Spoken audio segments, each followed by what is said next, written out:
Chap, you signed a little letter to FEMA. They said you need to go ahead and sit down at the house because they said, yeah, well, they said you're not in trouble, but I think that's a lie. But anyways, about 180 former and current employees signed this letter of dissent, and they were just like, look, hey, please come over here, help. Flag on the play. Red light, emergency, stop it. They was like, these people don't know what they're doing, and it's dangerous over here. They was like, we are not even prepared for a thunderstorm.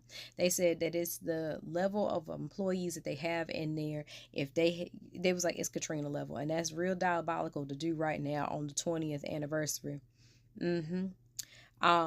But they said that this right here is just so sad, and y'all know it's being ran by that MCU villain. That man don't need no makeup, no costume, no nothing. Yeah, this the same one that said he didn't know there was a storm season, but they say he was being facetious. But y'all, I don't think he was. I think that he really just didn't know, because you know they just putting anybody in there.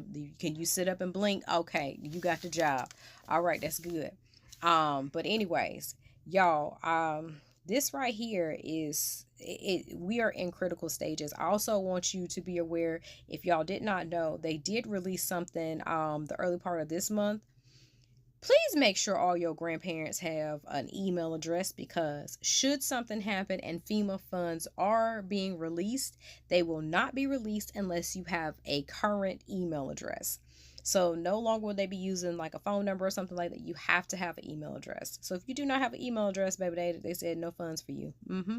And that's just gonna, like I said, knock a whole lot of elderly people out of being able to receive funding if something should happen and funding is available.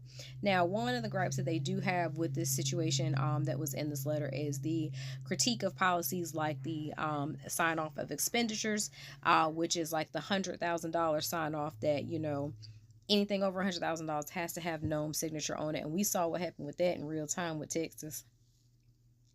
So, y'all, I don't know. Just, you have to laugh at this shit, because at this point, the fucking jokes write themselves.